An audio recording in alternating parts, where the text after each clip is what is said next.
Assalamualaikum warahmatullahi wabarakatuh. Waalaikumsalam warahmatullahi taala wabarakatuh. Alhamdulillahirrabbilalamin. Wassalatu wassalamu ala rasulillah. Senang sekali saya sekarang masih berada di Kota Magelang dan saya sekarang bersama dengan Bunda Lydia. Ya. Nama lengkapnya siapa, Bu? Lydia Suryani, tapi nama viralnya Bunda Lydia. Oh, Bunda Lydia. Oh, nama viral. Sudah viral ya, Bu, ya, berarti. Alhamdulillah, saya dan teman-teman sedang mengadakan safari dakwah ya ke Jawa Tengah, ke Semarang, Magelang, Prambanan, Jogja. Insya Allah nanti terakhir di Klaten. Insya Allah. Nah, Bunda Lydia ini kemarin ikut kajian kita yang ada di Masjid Al-Mahdi, ya Bu ya. Juga hari ini yang sekarang kita berada di rumah makan Resto Ayam Goreng Butati. Butati. Nah, ya ini restorannya restoran legend. Dari apa namanya? Pas lagi acara kajian, Bunda Lydia tuh memberitahukan, menginformasikan bahwa ternyata Bunda Lydia ini katanya menurut pengakuannya mantan misionaris. Waduh, saya langsung todong, Bu, podcast Bu, harus podcast Bu. Saya kalau dengar misionaris tuh kayaknya udah pengen duluan gitu, pengen dengar ceritanya gitu. Bu Lydia, boleh tolong ceritain Bu, latar belakang keluarganya bagaimana, ya, berapa saudara, tinggal di mana dan sebagainya. Monggo Bu. Ya. Assalamualaikum warahmatullahi taala wabarakatuh. Waalaikumsalam warahmatullahi wabarakatuh. Nama saya Lydia Suryani, tapi lebih dikenal dengan nama Bunda Lydia. Bunda Lydia. Ya, saya kalau misionaris kayaknya kok berat ya kok ya. Saya lebih aktivis sih. Aktivis. Ya, Okay. aktivis. 52 tahun usia saya dan 50 tahun itu saya berada di Sana. di sana, di RT sebelah kok Di RT istilahnya. sebelah. Iya. RT 16 Bu. Iya. Seperti itu, dan keluarga besar saya hampir ya 80% itu mereka pendeta. Keluarga besar. Keluarga besar. Jadi dari orang tua, paman, tante itu? Orang tua enggak, tapi paman, keponakan, sepupu, adik ipar semuanya pendeta. Pendeta. Ya. Waduh. Terus itu Kristen Protestan Bu semuanya? Pantekosta ada, Bethel ada. Oke, ya itu semuanya Protestan, ya betul kok. Pantekosta, Bethel. Bethelnya Bethel apa nih Bu? GBI. Aduh, samaan lagi. Saya juga dulu GBI. GBI. Saya dulu mantan anak buahnya Insinyur Niko. Oh ya Pak Niko. Oke, nggak jauh-jauh ya. Beberapa kali saya ketemu dengan mantan-mantan GBI yang sudah masuk Islam. Ya. Alhamdulillah. Bu Lydia ini salah satunya. Monggo Bu, dilanjutkan. Jadi banyak keluarganya pendeta. Iya. Jadi lulusan STT semua. SCT ada beberapa, terus ada yang karena menikah dengan pendeta. Pasti kan dibagiannya ibu pendeta. Oh. Nggak mungkin ibu ustazah kan. Ya. Terus Bu Lydia sendiri juga pendeta. Saya bukan pendeta, saya hanya aktivis. Saya dulu pernah di sekolah di PGAKP Bethel ya, itu untuk menjadi guru agama Kristen. Oke, di kota? Jakarta. Oh, di Jakarta. Di Oke, Jakarta. dulu Ibu tinggalnya di Jakarta. Saya dulu sempat di Magelang selama hampir kurang 8 tahun ya, 2 tahun TK, 6 tahun saya sekolah di SD Pantekosta di Jalan Tentara Pelajar Magelang, kemudian SMP saya di SMP Immanuel Jakarta. Kemudian masuk di PKAKP dan saya sempat ikut sekolah penginjilan tapi yang online. Oke. Ya. Jadi Ibu memang dari kecil udah tumbuh besar di lingkungan Kristen. Iya, semua tante saya, om saya itu, jadi saya sangat kental dengan kehidupan pastoran ya. Gitu. Tapi Ibu nggak pernah belajar di STT ya Bu ya? Enggak. Oke. Terus setelah itu jadi aktivis saja di gereja. Aktivis ya, kadang sih Kayak saya dulu banyak kegiatan yang koordinator sih kok. Kayak dulu kayak tamborin, sekolah minggu, youth, sempat untuk kalau kayak kita majelis taklim ya untuk ibu-ibu ya kadang menyampaikan. Tapi Bu Lydia nggak ke lapangan? Enggak, saya kalau ke lapangan tuh hanya paling kalau ada kerjasama, ada kalau di Kristen kan KKR ya, itu saya hanya di tim aja, tim puji sembah. Nggak ke pelosok-pelosok? Enggak. Okay. Berarti aktivis ya Bu ya? Ya. Jadi perjalanan Ibu dari mulai kecil sampai besar menjadi aktivis itu memang boleh dikatakan dari lingkungan keluarga semuanya. Dari lingkungan, dan memang saya sendiri mungkin karena lingkungannya seperti itu, jadi ada keinginan Oh, seperti itu, ya. pengen berprestasi di antara Iya, keluarga gitu ya. iya. Baik. Terus gimana Bu ceritanya lagi? Iya, saya punya putra putri 2. Yang pertama perempuan sudah 26 tahun, tinggal di Jakarta. Oh, oke. Ya, yang kedua itu almarhum Dipta Oke. Qadarullah. Beliau berpulang di Ramadan pertama yang saya ikuti sebagai muslimah. Allah. Ya. Terus? Kemudian saya itu mendapat hidayah Kodoni. Jadi nggak ada yang mendakwai. Saya sendiri juga nggak kepingin masuk Islam. Islam itu bukan tujuan hidup saya. Saya nggak mau jadi Muslim, tapi ya memang bukan saya yang pilih, tapi Allah yang pilih. Allah yang pilih. Ya. Tahun berapa itu sih? Itu saya syahadat di tanggal sekitaran tanggal 8 Mei 2022. Kemudian tanggal 13 saya menikah dengan suami yang sekarang, karena suami yang pertama sudah meninggal. Ya. Terus? Saya syahadat. Oh. Jadi masuk Islamnya boleh dikatakan memang karena mau menikah? Bukan. Jadi seminggu sebelum, saya sama suami kan nggak pacaran nih, ta'aruf kalau dalam media. Saya seneng nyanyi, kenalan dah gitu secara online. 2 hari kenalan dia langsung ke Jakarta minta nikah sama saya. Oh, oke. Gitu. Jadi kami menikah. Itu besok kami mau menikah, hari ini saya masih pelayanan di gereja. Gitu ya? Karena saya nggak ngerti ini apa, saya dapat hidayah apa, saya nggak tahu itu namanya hidayah gitu. Dan ya waktu saya syahadat pun juga, aduh, mohon maaf ya sama Pak Ustadznya, barangkali kalau Pak Ustadznya melihat podcast ini, saya suruh syahadat tuh, oh ya syahadat, Bunda kok nggak excited, nggak terharu. Oh saya mah biasa syahadat di gereja. Emang di Kristen ada syahadat? Ada. Pengakuan iman rasuli kan syahadat. Aku percaya kepada Allah Bapa yang tunggal dan putranya, Yesus Kristus dan Roh Kudus. Ya. Seperti itu syahadatnya. Nah Ustadznya bilang, oh beda syahadatnya. Emang Pak Ustadz pernah ke gereja? Enggak. Tahu syahadatnya enggak. Lah kok bisa bilang beda? Itu saya. Oke. Tapi Bu, waktu mau bersyahadat itu sadar kan mau meluk Islam? Sadar. Nah terus? Syahadat saya. Mau masuk Islam? Karena memang ya saya syahadat, memang saya udah oke, saya masuk Islam gitu. Cuman memang apa ya, chemistry-nya, gregetnya tuh belum ada. 2 minggu setelah saya menikah, suami pun juga waktu itu yang paling viral itu ya tentang apa Trinitas, itu selalu menjadi perdebatan antara kami. Saya sudah syahadat tapi saya masih dengan warisan Belanda ya, masih ada gitu.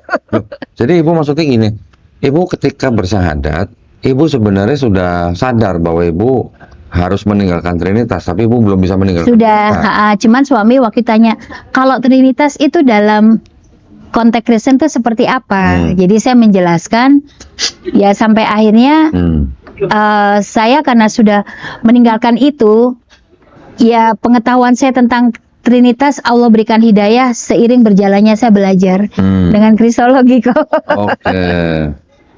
Tapi saya masih belum pahami gini Bu. Ketika Ibu mau bersyahadat, berarti Ibu belum sepenuhnya menerima Islam dalam hati berarti. Ketika saya bersyahadat saya sudah. Saya sudah bilang oke, saya syahadat dan saya bukan lagi Kristen ya. Hanya waktu itu suami nanya, apa sih? Jadi pengetahuan saya Trinitas itu begini. Suami menjelaskan itu enggak ada. Iya memang karena saya sudah tidak percaya lagi dengan itu gitu. Dan sebenarnya sih yang membuat saya lebih, ketika saya mendapatkan hidayah itu, ya saya dibukakan yang Matius 7 ayat 21 sampai 23. Oh, oke. Gitu. Kan itu katanya buat nabi palsu, Bu. Maksudnya? Matius 7 ayat 21 sampai 23 itu kalau kata pendeta itu kan sebenarnya untuk nabi-nabi palsu kan kata pendeta. Memang di ayat-ayat awalnya memang ada nabi-nabi palsu, tapi kalimat yang 21 sampai 23 itu kan memang sangat-sangat ambigu ya, dan memang jelas banget kalimatnya. Banyak orang akan menyebut Yesus dengan sebutan Tuhan. Orang akan bernubuat mengadakan demi mujizat. nama Yesus, Ya. mengadakan mujizat, mengusir setan demi nama Yesus. Ya, Tapi malah kata Yesus, penyalah engkau, Ya. ya, pembuat kejahatan. Ya. Jadi sebenarnya dalam satu perikop itu pun boleh dikatakan sebenarnya ada kayak apa ya, keganjilan. Yang satu bilang suruh hati-hati sama nabi palsu, tapi di bawahnya kok bicaranya begitu gitu. Kalau yang saya garis bawahi waktu itu ketika kemudian di firman itu ya, kalau menurut mereka firman yang berhak yang masuk kerajaan surga itu adalah yang melakukan kehendak Bapa. Kayak Ya kan melalui pasti melalui Yesus kan gitu. Nah, saya mulai berpikirnya gini. Mengikut yang disuruh Bapa melalui Yesus gitu. Yang tak lihat nggak ada yang dilakukan semua. Saya sendiri pun nggak melakukan. tidak menjalankan Nggak malah. menjalankan. Nah, waktu Ibu sebelum bersyahadat itu Ibu sudah sempat belajar kristologi berarti? Belum, Oh, belum. belum. Hanya perdebatan waktu itu dengan calon suami. Iya. Oke. Habis nikah debat lagi. Enggak. Oh, enggak. Saya Kira jadi debat lagi. suami alhamdulillah beliau muslim. Saya diperkenalkan waktu itu dengan pertama dengan Ustadz Juma karena beliau sering mendengarkan Oke. Ustadz Juma. Kemudian dengan Saya. Kodondi, Ustadz Kenama dan Ustazah Umi Irena. Merana. Ya. Oke. Maksudnya dikasih tahu nih ada apa Iya, apologet tapi ini. suami nggak. Iya. Ya udah kamu belajar. Saya kan nggak ngerti nih, gitu ya tentang yang ajaran mereka itu. Coba kamu pelajari. Jadi ya, betul. Semakin dulu waktu saya baca ayat itu ya udah biasa aja gitu ya. Iya, iya. Tapi ketika sekarang saya baca ya, saya tuh kayak ditampar gitu loh. Saya kayak ditampar karena berbeda banget. Ya. Ya, memang gimana ya? Kalau menurut saya sih memang di dalam Bible masih ada lah kebenaran. Masih ada ayat-ayat yang mengajarkan Tuhan itu esa. Tetapi setelah 4 gospel kan ceritanya udah berbeda Berbeda kok. ajarannya. Walaupun yang setelah 4 gospel itu sampai Wahyu mungkin tidak persis sama dengan yang mungkin kita dengar di gereja. Ya. Berarti kan ada kemungkinan Kristen itu sekarang sebenarnya sebagian mengikuti Paulus, sebagian inovasi dari gereja. Iya, iya itu yang saya. Benar kan? Ya. Nah. Dan yang sepertinya Karena sih paling banyak Paulus ya. Karena tidak semua perintah Paulus juga dijalankan sama gereja. Ya, ya. Dan saya masih berani mengatakan sebenarnya ya, kalau saya jujur, terlepas dari masalah penerjemahan nih, Ya. terlepas dengan masalah penerjemahan kurios dari Tuhan atau Tuhan, Ya, Theos. saya sebenarnya masih condong mengatakan bahwa Paulus itu sebenarnya tidak menuhankan Yesus, tidak menyamakan, tidak menyetarakan Yesus dengan Bapa. Menurut saya dari kalimat-kalimat Paulus, kalaupun ada beberapa kalimat Paulus yang menganggap Yesus adalah Allah, itu boleh dikatakan itu adalah pelintiran terjemahan. Pelintiran terjemahan. Karena saya sudah pelajari beberapa versi Bible di ayat yang sama, terjemahannya ada yang beda-beda. Beda-beda. Iya. Ada yang beda-beda. Hanya gara-gara ada koma, itu pemaknaannya bisa beda. Hanya karena ada intonasi bisa berbeda. Itu udah saya pelajarin lah. Jadi saya sebenarnya juga masih ada menganggap bahwa Paulus tidak menganggap Yesus setara dengan Bapa. Mungkin pemahaman Paulus itu yang diikuti oleh Bapak Gereja di abad kedua. Baik. Tetapi ketika di abad ketiga, keempat, itu yang sudah dirubah. Yang tadinya tidak setara jadi setara. Itu hanya karena berdasarkan konsili ya kok. Iya, konsili. Konsili itu hanya wadah. Wadah, Ya, betul. hanya wadah untuk Para pemimpin itu. meneguhkan akidah-akidah. Iya. Nah, ini kan berarti kan di dalam konsili itu kan ada kayak semacam perang akidah, perang teologi. Betul. Arianisme tidak mau mengambil Tuhan. Iya, betul. Yang yang dianggap orang-orang mengikuti pemikiran Paulus menganggap Yesus Tuhan. Tetapi sebelum mereka menganggap Yesus Tuhan, sebenarnya dari pemikiran-pemikiran Paulus juga ada yang dimodifikasi. Ada yang dimodifikasi. Paulus kan pernah mengatakan begini, kepalanya wanita dalam hal ini konteks istri, Ya. kan laki-laki, Suami, ya. Kepalanya suami Kristus, Kristus. kepalanya Kristus Bapa. Bapak. Berarti kan ada hierarki. Ada hierarki, betul. Kalau ada hierarki, Silsilahnya ya. berarti Iya. kan tidak setara. Iya. Kalau begitu berarti sebenarnya yang bisa dipahami Yesus tidak setara dengan Bapa. Tertullianus sendiri pun mengatakan bahwa Yesus tidak setara dengan Bapa. Tapi ketika di abad keempat, Athanasius mengatakan Yesus setara. Nah itu yang Trinitas itu ya kok. Co-eternal, co-equal. Athanasius itu, bukan Tertullianus, bukan Paulus. Ya. Pertanyaan saya waktu Bu Lydia meninggalkan Trinitas, Ya. apa yang bisa membuat Bu Lydia melepaskan Trinitas? Dengan saya belajar Kristologi dan memang itu nggak masuk akal buat saya. Nggak masuk akal. Nggak masuk akal. Lah dulu dianggapnya masuk akal. Dulu karena pendoktrinan. Ngaku, ada baru ngaku. Dulu mah talent aja gitu ya. Dulu mah nggak tabayun sudah. Oh, nggak tabayun. Aduh, sekarang udah keren istilahnya tabayun gitu ya. Nah, memang sebenarnya kan tidak mudah ya melepaskan doktrin ya. Iya. Apalagi di lingkungan yang sangat kuat biasanya. Betul. Pokoknya imani saja gitu kan. Pokoknya wis imani aja, nggak usah pakai logika. Kalau saya tanya pendetanya nggak bisa jawab, wis toh diimani saja. Jadi saya kan nggak bisa bertanya lagi, ya sudah. Ya. Nah, perjalanan Bu Lydia ketika setelah bersyahadat itu, hubungan dengan keluarga inti, keluarga besar gimana? Ya di awal keluarga sempat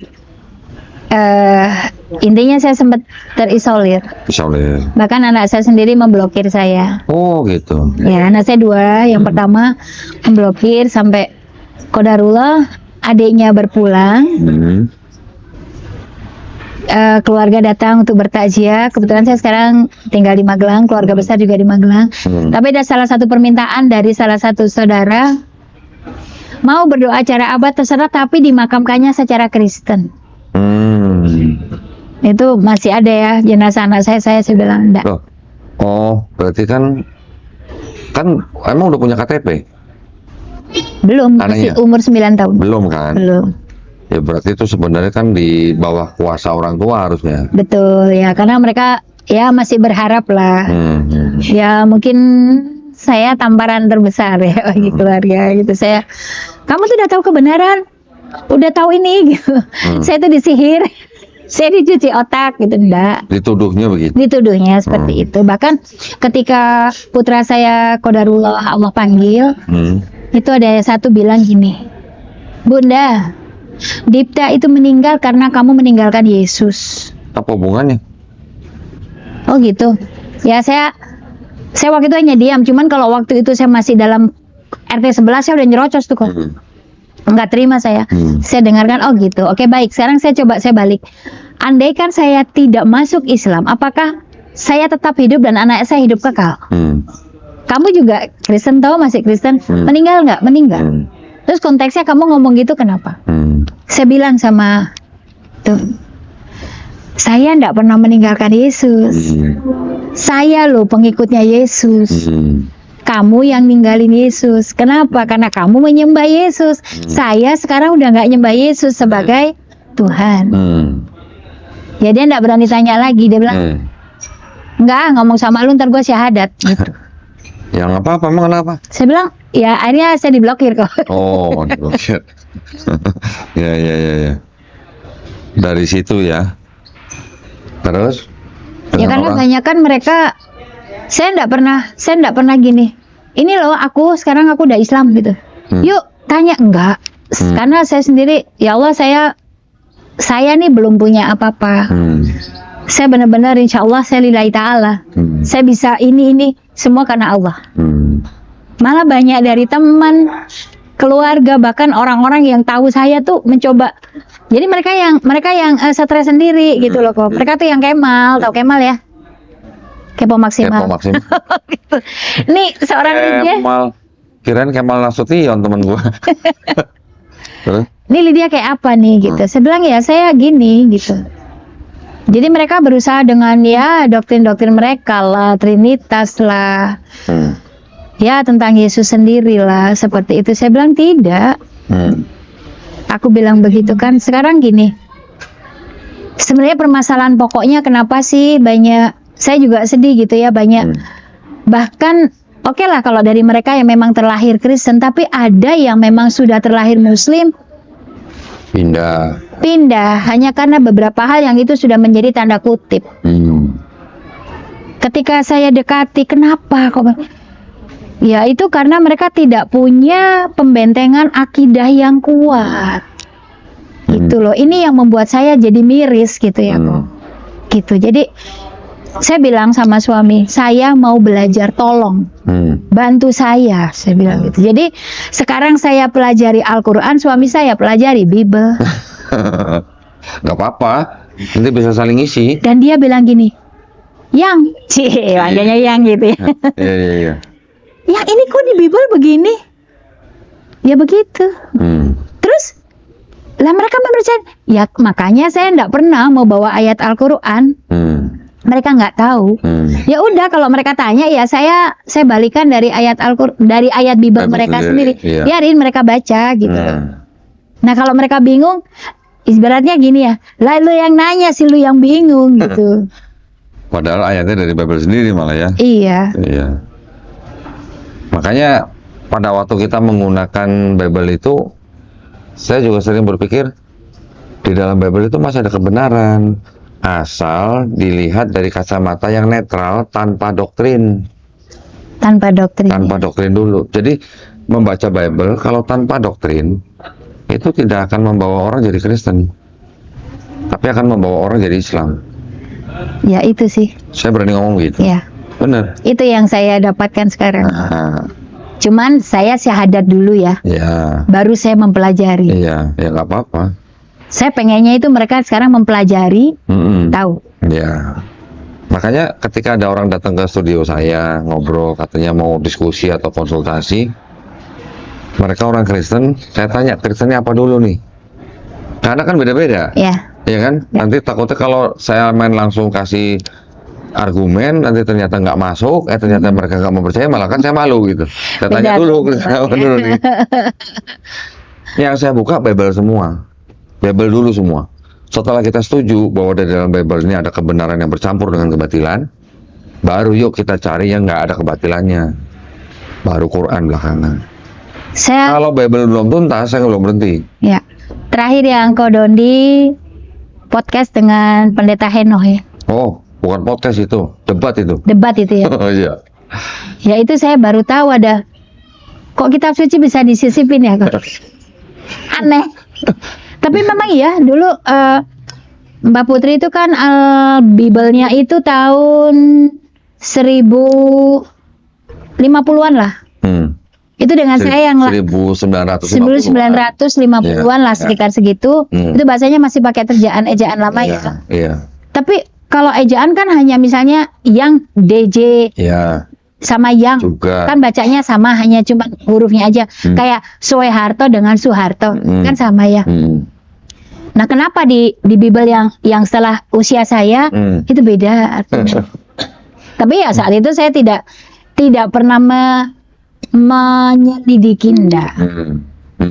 Apalagi saya waktu di sekolah penginjil itu dapat kok Islamologi dapat. Nah, pengen denger nih Islamologi ini dipelajarin apa aja?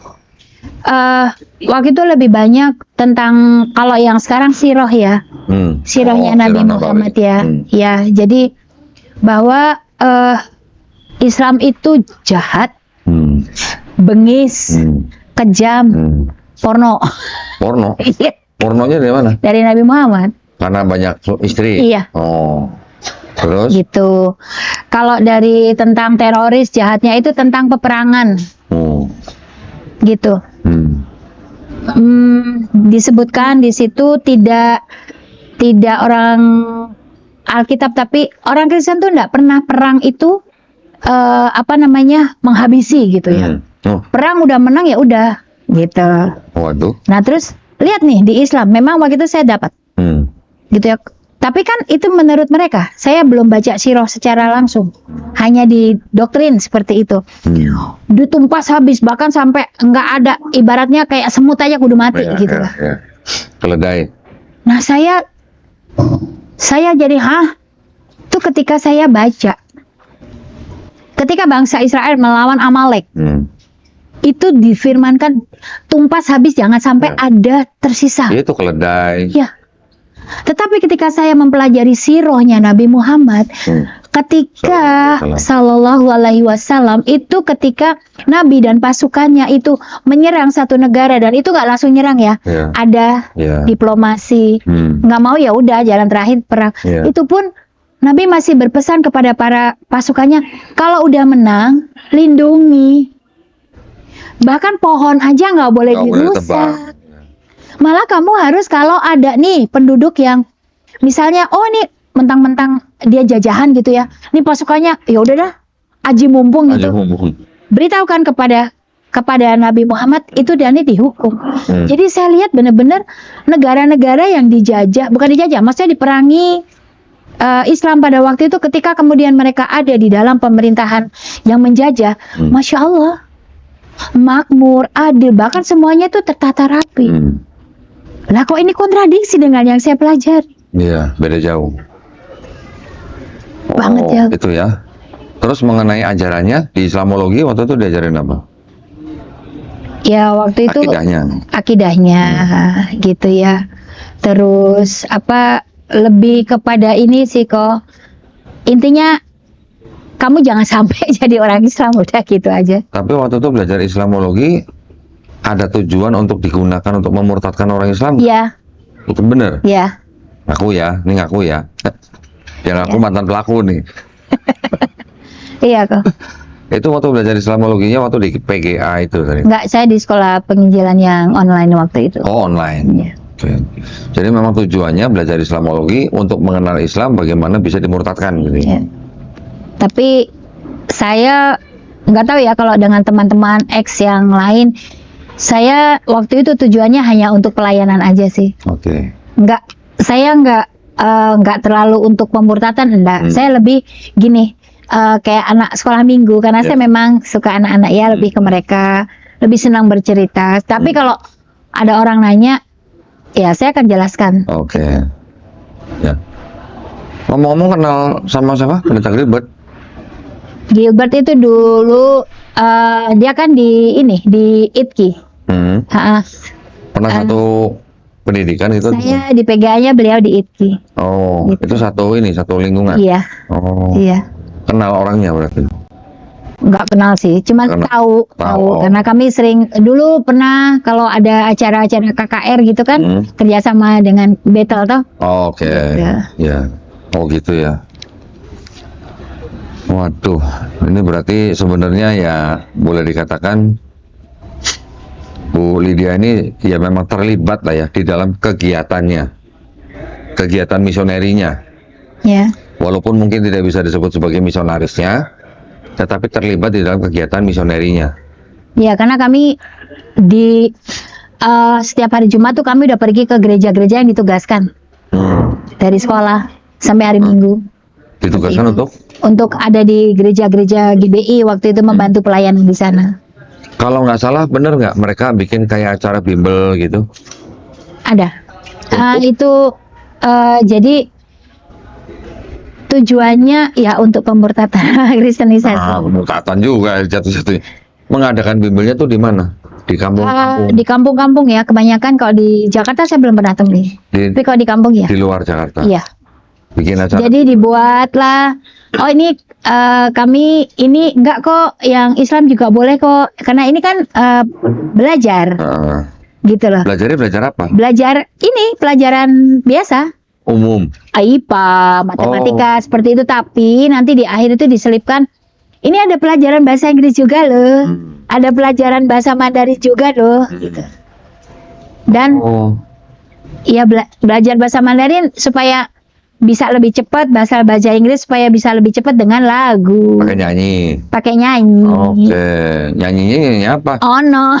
Oh gitu. Bukan sholawat, bukan. Iya. Nah, sempat ada anak protes kok, Mak, ini saya kok disuruh, saya nggak mau kok Yesus sih, kok bukan Allah. Ada yang sempat seperti itu. Tapi ya lewat anak-anak ini kan diberikan bantuan susu, makanan, nanti mulai merambah ke orang tuanya. Kerjaannya apa, keluhannya apa. Keluhannya apa tuh maksudnya mereka bisa bantu? Bisa. Dalam hal keuangan juga bisa. Ya, pengobatan. Pengobatan gratis. Kan banyak yang nggak, kalau pengobatan gratis kan secara umum ya. Ya mereka datangi, misalnya mau berobat udah sakit, nggak punya BPJS, namanya di kampung ya, di desa-desa. Oh bisa kok. Wih. Wow, sampai sembuh mau operasi apa. Tapi Tapi ganti KTP ntar begitu sembuh.